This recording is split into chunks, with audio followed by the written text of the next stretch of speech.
Good afternoon to everyone. It is good to be in Northwest Arkansas for our daily COVID-19 update. I have preceded this briefing today by first going to Siloam Springs, where Secretary Preston and I went through the Lazy Boy facility, in which they're adding 125 new jobs there in Siloam Springs. So it's a sign of growing demand and economic growth in our region. But it is also instructive to see the fact that all of the workers there, as required, long before I put in the mask mandate statewide, that all of the workers in the factory setting were wearing masks. And they were doing that as a matter of company policy, and they were doing it through the manufacturing process. And that's just an example of where businesses are taking it very seriously, what they can do to stop the spread of the virus.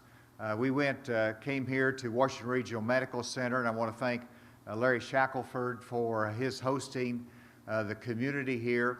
But I first got to meet with, at my request, some medical providers, nurses, and doctors who are on the front line dealing with COVID-19 patients here in the hospital. And I just wanted the opportunity to thank them as healthcare workers for what they're doing.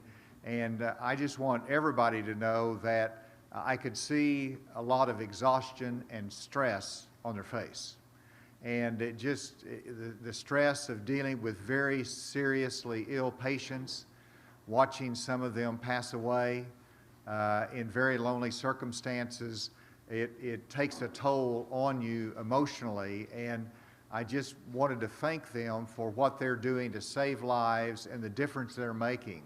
And they are doing that. I also listened to them in terms of what they had to say to me and what I could learn from them as far as dealing with the future. But I'm grateful for the opportunity to visit with them and to thank them. And then, as is our custom, we met with our community leaders here, as many that could fit into a room and still be socially distanced. But we talked about the economy and what is needed here and how we're growing. But we also had both Springdale and Fayetteville school districts there brief me on their plans to return to school the week of August 24th and the excitement about it, but also the concerns that they naturally have and things that we can address.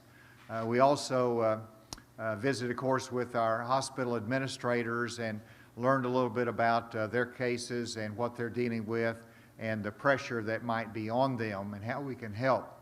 And I'm delighted that I mentioned Larry Shackelford that is here with Washington Regional Medical Center, but also Eric Penalto with Mercy Health Centers out of Rogers, a longtime friend. And I asked them both to give a brief report today. I mentioned Secretary Preston. He'll have some comments in terms of the economy and some important information for the public. And then always a pleasure to be joined by my partner, Dr. Jose Romero of the Department of Health. Let me first go to our cases. And yesterday we had 591 new COVID-19 cases across the state. This is down, of course, from the previous day of 728. I will put a little asterisk there that I'll come back to in a little bit. The even better news is the hospitalizations. Yesterday we were at 488 hospitalizations, and those are down 14. That's 474. In terms of deaths, we've had 6 additional Arkansans that have succumbed to this virus, and that leaves our total at 380 through the course of this pandemic. Our testing, and that's the asterisk, was down a little bit, 3,933 tests. Some of those will be brought into the system in the coming days, so we'll see whether that has any impact on it. But we'll talk about that a little bit more when we see it on the graphs. In terms of our counties, the top counties in terms of new cases was Pulaski County with 80 new cases, Benton County with 46, Washington County right here, 38 new cases, Craighead County 33, Faulkner County 30, Garland County 30, Pope County 24, and Crittenden County 22. So a wide diversity of counties across the state that had more than 20. The rest had fewer than 20. Let's go through the graphs so we can see this in a different way. There's a screen back there I see as well, in case anybody can see that better. But as you see on the graph, the new cases, and here you can see that we only had a few cases that were in a correctional. The rest were in our community, and of course that's down, and you can see the trend line with the next one, which is the 7-day rolling average. And you can see we're in a little bit better position than we have been. And then if you'll go to the active cases, and this is good news because the active cases are down 2 days in a row. And then if you'll go to the next one, it is the hospitalized patients. And here again, we're down today, we're up yesterday, so it's floating right there around the same level, but we'll have a better report from the hospital administrators here shortly. The rolling average, 7-day rolling average of percent positive cases, these are of all the tests, those that might be positive, and here you can see that our rolling average was above 10%. Now we're down below the 10% CDC recommended level, and some of those late percentages might be corrected, but at least we're on the right trend line there in terms of positivity of cases. And this is, explains a little bit in terms of our the testing facility type and where we are in our testing. I've remarked in previous days that our commercial lab testing has not been producing the numbers that we're accustomed to, and so that brings our whole number down. We're doing what we can to push that, but as you know, that's a demand that is a nationwide issue and not just an Arkansas issue. We did have, as you can see, a reduction in the number of tests from our Department of Health lab. Dr. Romero checked on that, and it was a entry challenge that we had. Those will be entered probably in the coming days, and so that's a little bit of the explanation. Even though that's still a pretty good day in testing, it's not the way it's been. And then if you go to the Northwest region, and that's our custom as we come out from Little Rock, we want to look at the different regions of the state, and so today we'll just look at the Northwest region for a moment, and this is a beginning, I should say it's a beginning success story. It's not a completed success story. But you can see in the 7-day rolling average of new cases where we reached our peak, I guess it was about a month ago, and since then it's been on the decline, and that is a success story even though we still want it to come down lower as we get ready for school. But why has that happened? It's because everybody here in Northwest Arkansas has worked together as a team.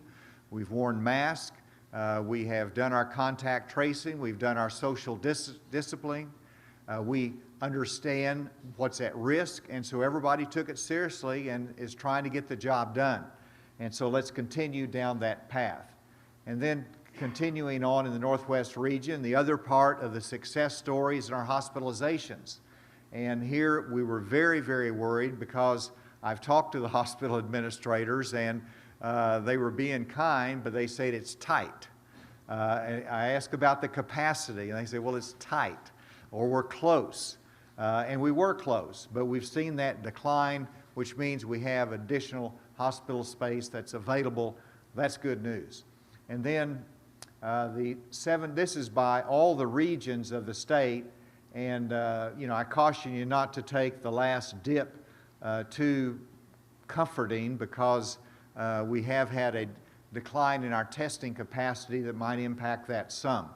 But it's still, you can see the high one is in the central region, that we've had some decline in cases there, and you can see in each of the regions it's either flat or it's it has a slight downward trend, but we're going to keep an eye on that, not taking that for granted or expecting that to be a longer-term trend. We'll have to see that for a longer period of time. And then here it breaks it down by county in the Northwest region, and while the total number of new cases each day is on the decline, this illustrates the areas that have the highest growth in new cases.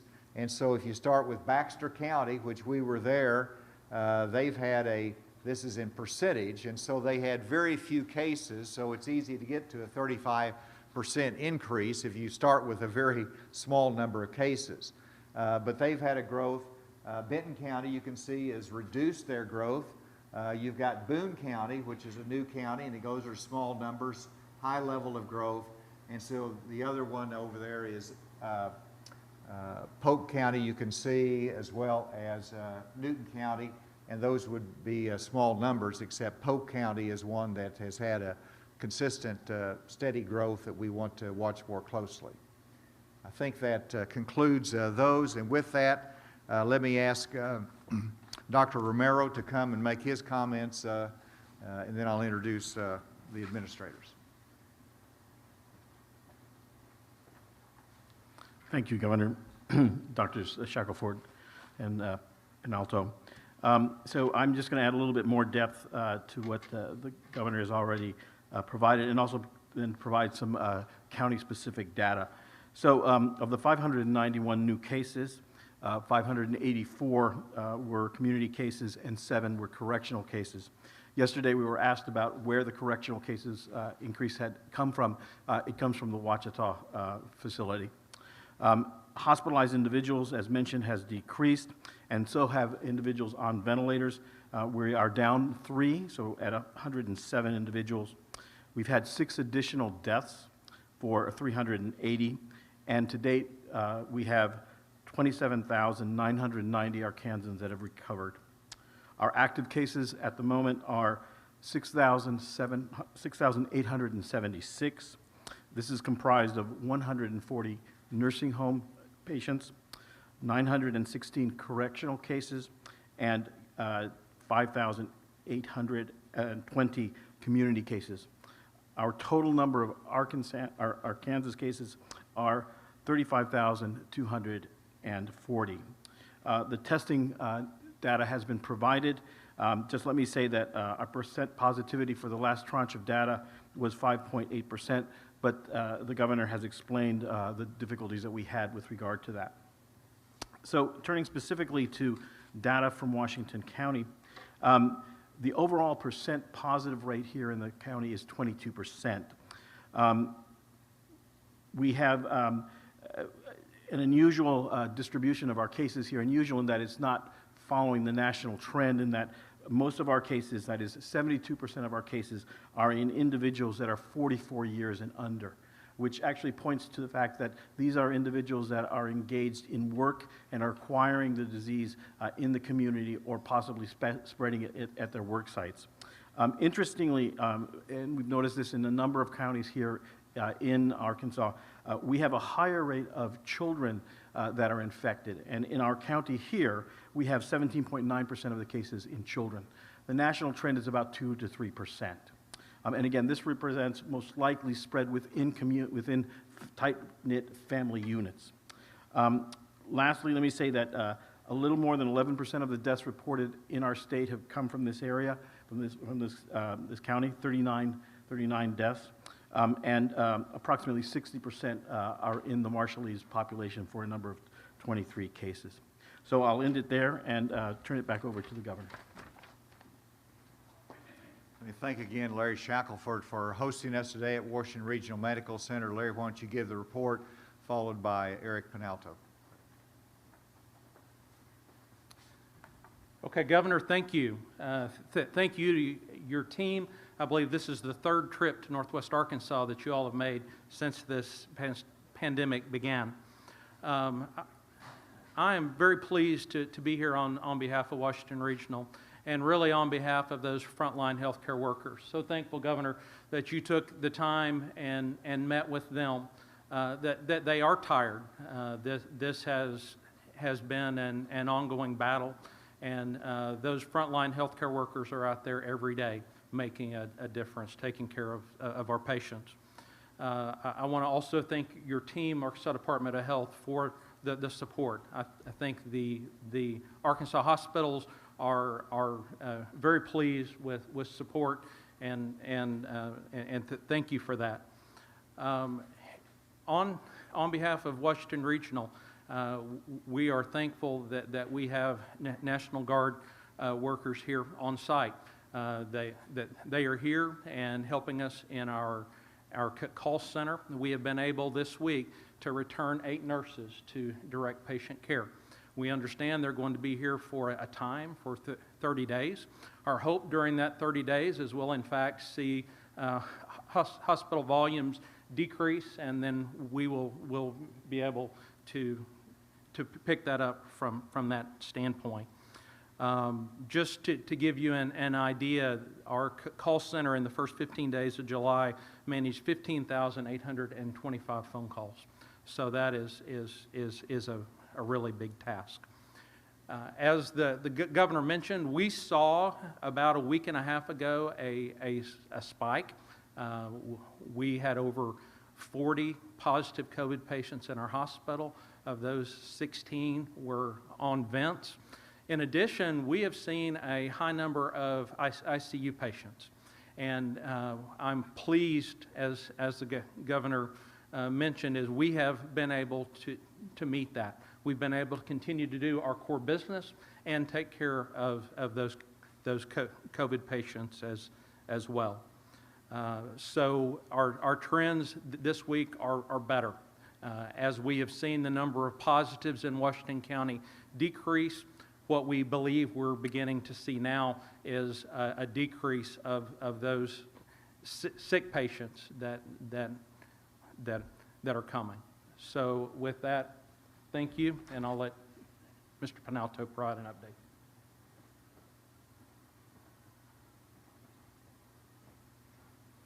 Thank you, Governor. Thank you, Dr. Romero, both for being here. Thanks for your ongoing support. I'd like to echo the thanks that the Governor and Larry both talked about healthcare workers. This is a very difficult time for all of those in healthcare, our frontline staff, our doctors, our nurses, as they experience both a surge in COVID patients, very sick patients that they're taking care of, but also we've seen large numbers of non-COVID very sick patients as a result of people delaying care. So my first priority might be to continue to encourage people, if you're sick, seek care. Seek care at your doctor's office, seek care at your hospital. Don't delay. It's much easier to take care of you in a non-emergent situation than in an emergent situation. So please seek care wherever you are in the state.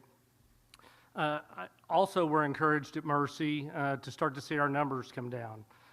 We saw the early stages of the COVID surge here in Northwest Arkansas beginning in mid-May.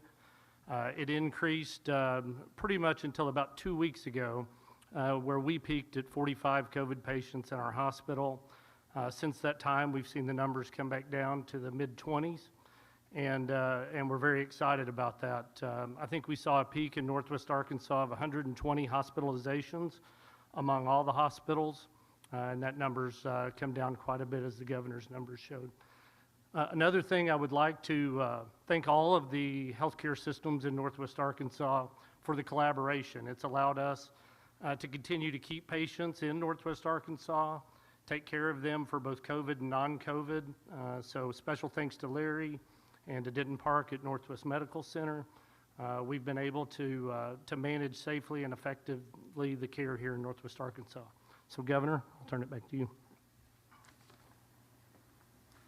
Secretary Preston and his team have been very busy dealing with the unemployment insurance and pandemic unemployment assistance payments, but also we're continuing to recruit industry in Arkansas. In fact, in the last 2.5 weeks, we've made 6 announcements that involve over 1,400 jobs in Arkansas. And so today was a part of that, but I wanted Mike Preston to come, Secretary of Commerce, to make some comments about that. Well, thank you, Governor, and Larry, thank you for having us. It's good to be back in Northwest Arkansas. Feels like we've been away for too long, so it's good to get back out and see folks and see what's going on here. And I do want to touch on the unemployment and the pandemic unemployment, some issues related to that. But it is nice to share some good news and see, our economy starting to move in the right direction. Granted, we got a long ways to go, but the announcement came out last week. We're down to 8% unemployment statewide, a full 3% percentage points better than the national average.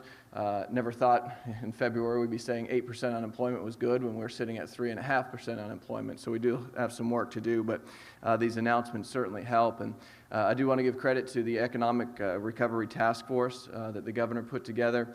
Big thanks to Chairman Stuart Walton and his leadership. We're starting to see some of the recommendations coming out of that task force starting to be implemented. We're starting to see these businesses get back to work and seeing our economy try to recover and rebound. And thank you to Hunter Yurachek, who serves on that, who is here today and represents the student athletes and the student body and the coaches and the folks at the University of Arkansas.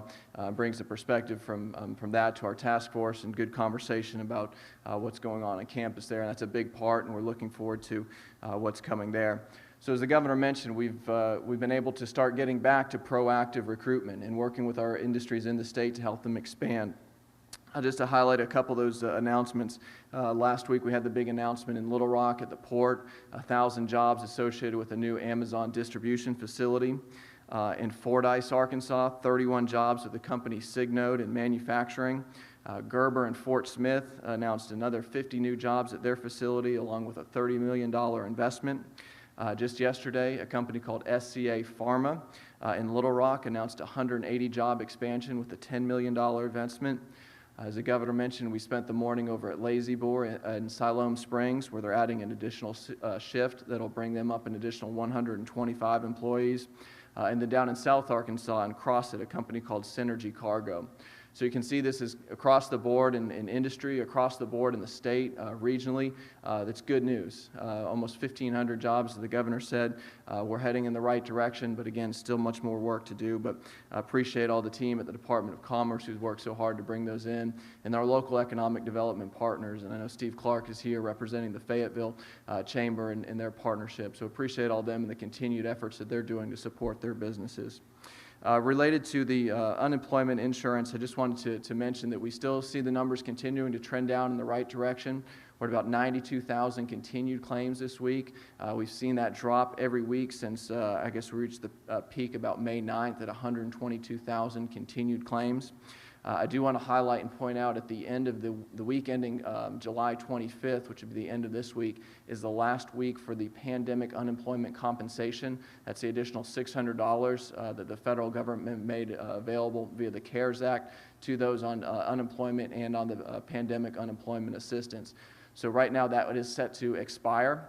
I wanted to make sure employers and employees who might be benefiting from that are aware of that. Congress is looking at this week in part of their new negotiations of a new CARES or new stimulus bill. So we're paying close attention to what that means. And I know there's a lot of debate in Congress happening right now, but as it stands, that will be set to end the week ending July 25th at the end of this week. And then just wrap up, fraud continues to be an issue that we are dealing with unemployment insurance. Our team is working very hard to combat that. We've hired additional folks on to try to get through the backload. We've got about 20,000 claims that are under review status for potential fraud. If you've received a notification, please follow the directions there, provide the information that has been requested so we can clear that up as quick as possible. And if it's not a fraudulent claim and you're due that payment, we can get you that payment. Or if we recognize that it is fraud, that we can go ahead and execute a fraudulent claim case and pursue the proper legal course for that action. But you should have that information if you were one of those individuals who was impacted by that, and contact the Department of Workforce Services so we can help.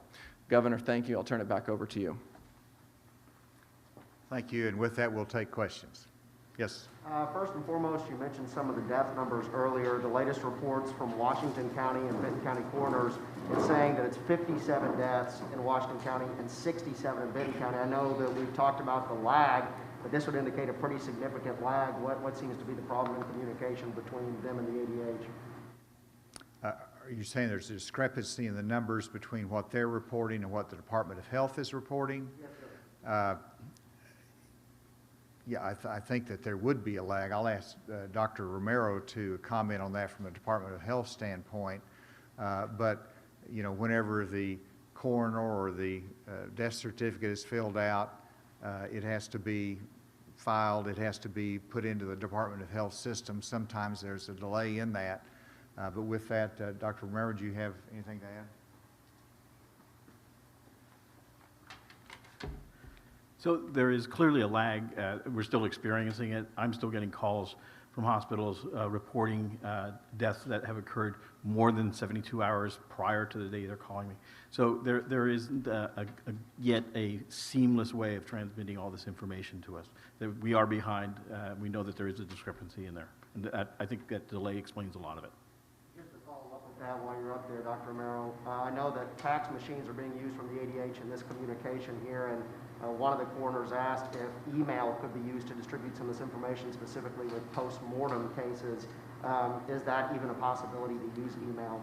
So I think that will depend on the issue of HIPAA, right? The maintaining the confidentiality and those issues. I would need to talk with my staff to see if that can be done. But certainly it is an option, and we can look at that.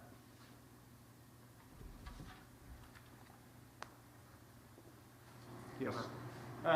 Great to see the new case numbers going down in our region, but when we look at the state website specifically for Washington County, it looks like the positivity rate still most days is above 10%, that 10% line we look at. Some days up in the 20% range. What does this area need to do differently to get down closer to where the state average is? Thank you, and that's an excellent question. And the answer is that we all need to do everything we can to stop the spread of the virus. And there's certain things that the state does, but there's things that each individual has to do that nobody else can do for them. And that is to socially distance, to make sure that you wear a mask in compliance with the mandate of the city and the state, and probably the employer and the place of business. And so exercise personal responsibility. And as we get closer to the school time, you'll see that positivity rate go down. These are proven steps that do have a beneficial impact on the spread of the virus and the reduction in the number of positive cases. So that's what we need to do. And I know that with the decline in hospitalizations, that's starting to come around, but clearly that's too high of a positivity rate.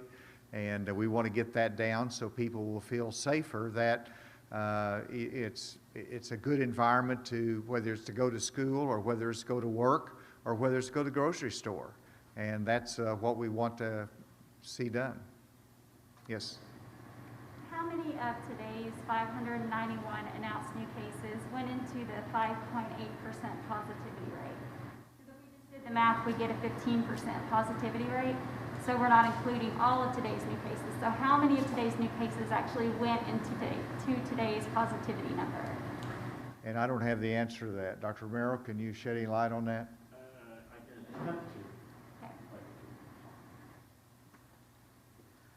So the total number would go into that from what we have. Now, that positivity rate, that 5.8%, is that what you're referring to? Yes. Okay, that represents what we have from both those tests performed at the health department, those tests performed at UAMS, and those tests performed outside of that. So they would all go into calculating that number. All the positives? The positivity, those positives from that case, yes, from that tranche. 15% positive? I haven't done the calculations myself, so I would have to look at that. You know, our positivity rate has been true, and we haven't varied how we've calculated that. So I would assume that there's no variation in what's being entered into that. We will look at that. Thank you for raising it. Yes? The high positivity rate in Washington County, I thought that might also indicate that there's not enough testing being done. So what is the state of testing in Washington County? I know that was an issue a few weeks ago. I'm wondering if you've seen any improvements. Actually, it's a very good observation that sometimes you have a high positivity rate because we're targeting through our Department of Health a population or a setting in which we know there's a large number of cases. And so obviously you're going to have a high positivity rate in that case. The other side of the equation is the more you test to the general population, then it's likely that that positivity rate will come down. And so the more you test, then in an ideal circumstances, that positivity rate will be lower because you're testing more that might be asymptomatic and not just demonstrating some symptoms. So that's one of the reasons that we would like to have the testing at a higher level. We've set those goals. We're trying to accomplish that, but we've got a challenge. Even though we're testing at a good level, it's not as high as we would like to see. Yes? Have the Washington County Health Unit and the Benton County Health Unit having longer hours, has that made a difference at all?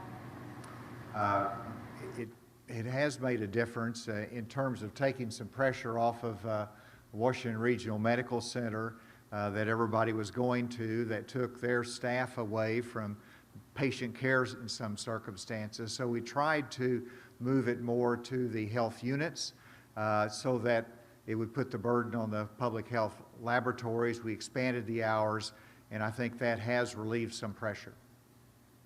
Yes?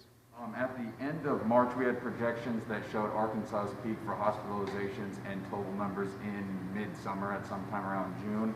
At that time, you started closing down businesses to sort of curb that. Since then, you've reopened some businesses, and we have new projections from UAMS that talk about the peak at the end of November. Is there any chance that you go back to that strategy of shutting down businesses, and if not, why? Every option is always on the table when you're dealing with an unpredictable virus. And so these decisions are made day by day based upon the data that we see and the guidance from the Public Health Department. And as we've pointed out that, you know, the rise in cases that we've seen have been from broad community spread or across the state and not tied to a lifting of restrictions. We did have some concerns about the operations of some bars, and so we tightened up our enforcement of that. And yes, if we see a connection, a correlation where it's adding to increasing cases because of lifting some of these restrictions, we will revisit that. Whenever you look at, you know, the trend line, you know, I think we did increase our testing, but we did see an expansion of our cases, and it was simultaneously to when you saw the expansion of cases across the South. So I think they'll have to have some epidemiologists study that a little bit more as to all the cause and effect. But every option is on the table in the future. If we have to take additional steps, we hope we don't have to do that.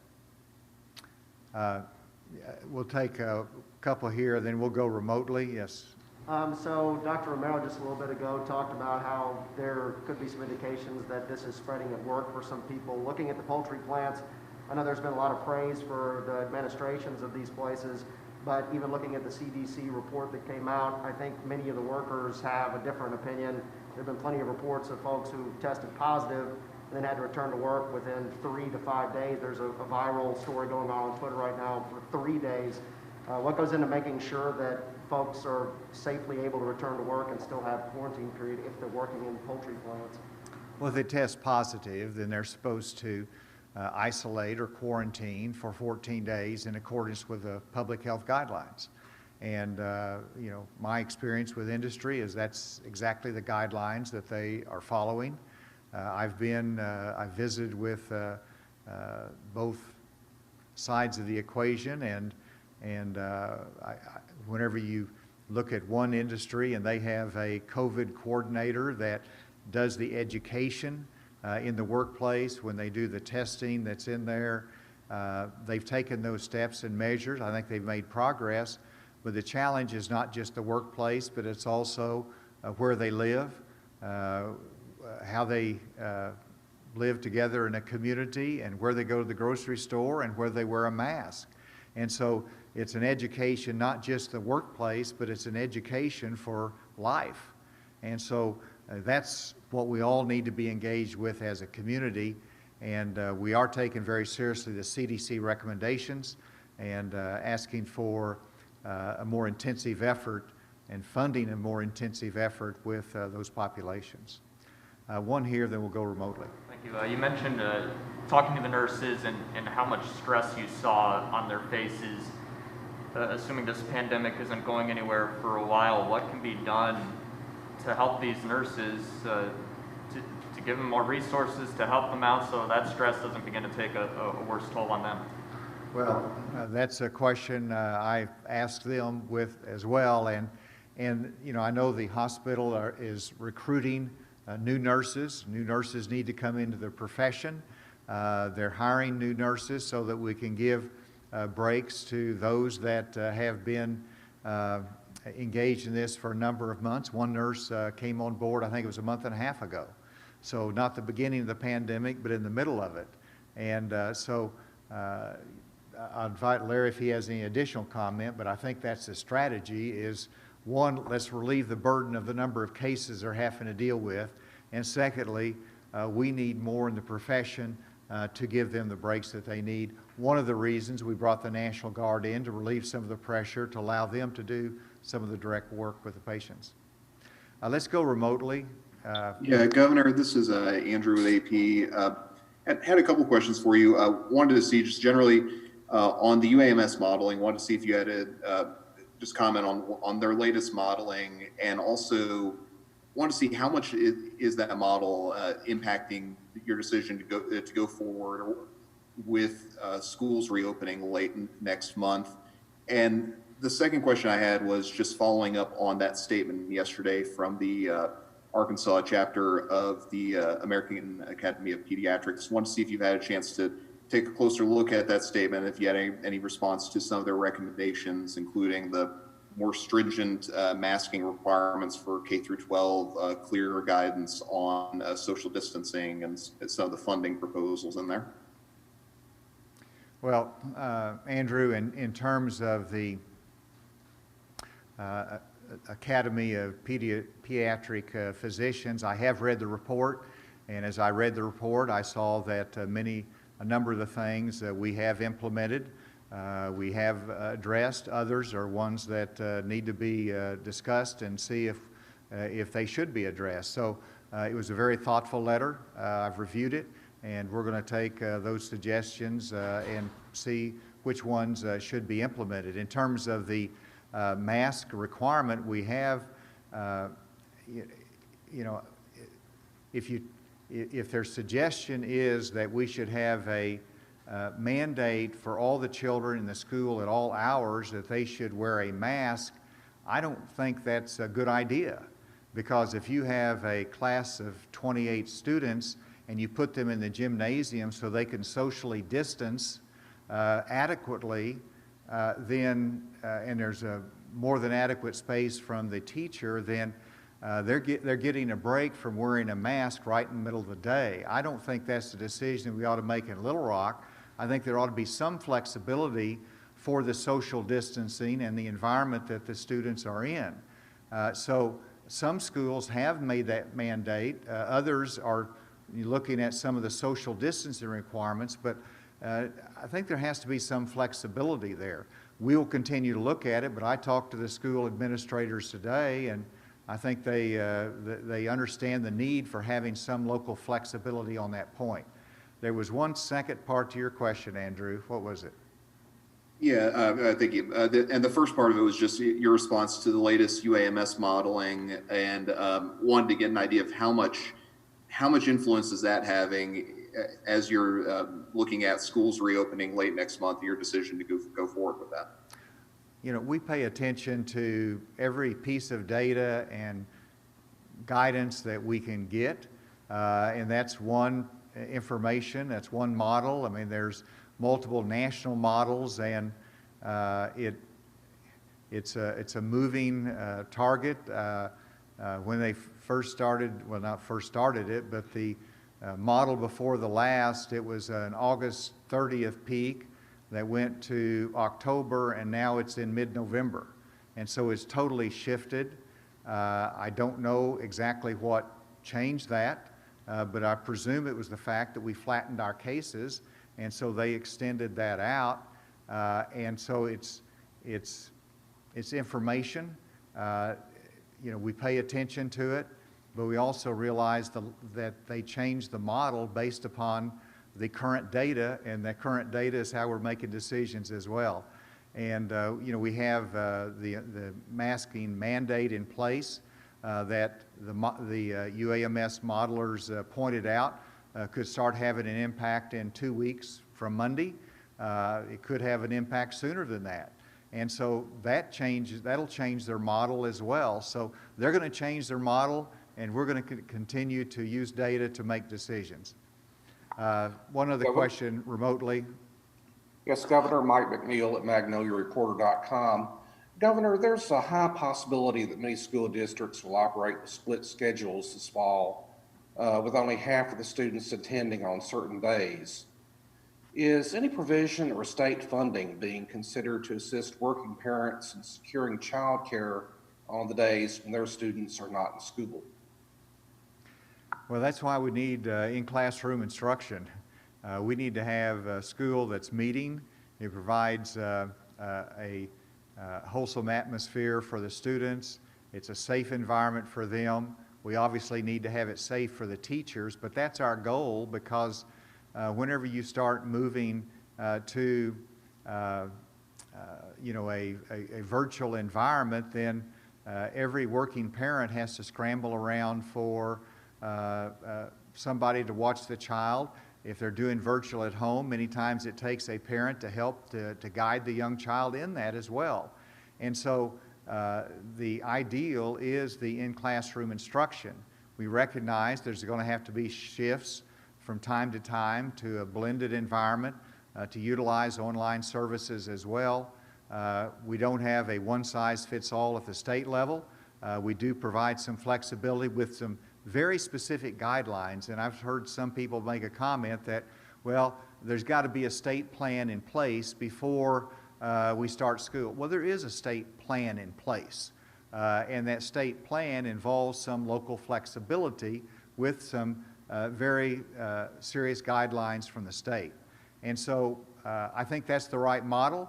If we need to adjust it as time goes on, we'll take a look at that. Governor, is there any provision for state funding being considered to assist working parents with securing child care? I don't really think you've answered the question. That's fair, and the answer is not at this time. We do have, let me change that a little bit. We actually have a significant amount of money set forth in DHS for child care that working parents can access. Now that's for child care, but is that what you're speaking of, child care? Yes. Well, so there is money for child care. But that doesn't help a parent who needs to go to work with their children at home learning virtually. That doesn't help. That's not the child care that we're paying for. I think it's more in a child care setting. Just right here in the room. Sure, thank you. Staying on the topic of schools, I believe Dr. Romero said the percent of cases in Washington County that were children was about 18%, a little higher than what we would expect to see. Does that, with that being said, should school districts in this county take a different approach to in-person classes than counties where that number may be lower? We have set up where you start school, and then if there is a positive case, then the Department of Health will help guide the response to that. And we have very specific guidance depending upon, it's a relevant factor, the percent of positivity in the community helps us to know what the response should be. So it is relevant. It helps guide what the response is if you have some positive cases in the school. Doctor, I've been talking a little bit. Do you have anything on that? I would like to add a little bit. All right, please. I also think it's important to bear in mind that children are not spreaders. So they've not been shown to be very effective in spreading the virus, and that's particularly in children under 10 years of age. Newer data suggests that those children 10 and older may be more capable of spreading it, and similarly as you get into an adolescent, an older adolescent like an adult. So in essence, they're not high risk for anyone in particular or for spreading it in their classroom environment the younger they are. Good question. Yes. Yes, sir. Have you been able to review the president's memo that was sent today on potentially excluding undocumented immigrants from the census apportionment count? Arkansas United, advocacy group here, had a meeting today talking about asking you and your administration to meet with minority groups, Hispanic, Marshallese, Latinx communities about the importance of the census. I have not read the president's memo. I have read the news story on that, and I'm going to be actually in our Friday update, intend to have our census complete count committee there to talk about the census. We can review that, but I'd probably need to see a little bit more of the history and the legal requirements on the census before I make a specific comment on that. Yes. So Dr. Romero just brought up a point about 0 to 10 and 10 to 17-year-olds behaving differently, the virus behaving differently. Has the state thought about breaking that age group up in the data that it provides so that school districts can make better decisions based on those different age groups? You mean like the number of cases in a different age group? Yes, we just have it as 0 to 17 right now. And is the school districts, are they getting city level data from you guys broken down by age groups for them? Dr. Romero, did you hear that question? I did. I think that's just one we're going to have to think about. You know, it's the more specific information, the more helpful. Maybe it can be entered in a fashion that can be more useful, and we'll take a look at that. Let's see here. Yes. Governor, I don't think I was really clear in my last question, so I was going to apologize and see if I could clarify it a little bit. Whenever I said that there were folks who were being asked to come back after 3 to 5 days, they are saying that superiors are telling them to do that, as in, you know, they are having to do that. So is there a way to check sort of the autonomy that these folks have? You'd have to give me the specific case with a name and an employer, and if they're not following the rules, be glad to check into it. But that's without information. All I know is the general rules that the employers I know are expected to follow and are following. Yes. I know some tests are still taking 7 to 10 days to come back, but it's also all over the place. I've also heard people who've gotten tests back in 3 days. Any updates on that, on whether that time will be shortened? And do you think it's dissuading people from getting tested when they have to wait 7 to 10 days to find out the results? Oh, it's hugely problematic if you have to wait 7 to 10 days for a test. It's a problem in our contact tracing. It's a problem in how much time they're off work. What do they do when they're waiting for those results? They quarantine. All kinds of issues whenever you do not have timely results. And that was very fair of you, because a lot of people I talk to are getting it within 1 to 2 days, 2 days, 3 days. Then you have others that have a longer period of time. The same experience is in the hospital environment. Some of it depends upon who the commercial lab provider is, who you're going to. Sometimes you have to switch because one's taken too long, another one has less of a backlog. So we have to adjust as a state, trying to find the best sources for that from our standpoint. And of course, those are individual clinicians' decisions too as to who they send the lab tests to. It is a problem. We're pushing every lever we can to change the ingredients there and to get a better result. All right, is there one final question remotely? Yes, Governor, good afternoon. It's Neil Gledner in Hot Springs. Thank you. The combination of lower testing numbers and additional contact tracers, is that helping the state health department get caught up on the contact tracing? And can you give us an update there? Generally, I can give you an update, which is absolutely yes, because the first contract with General Dynamics, they have beefed up. They've hired their staff. They are actually working well over 1,000 cases have been assigned to them.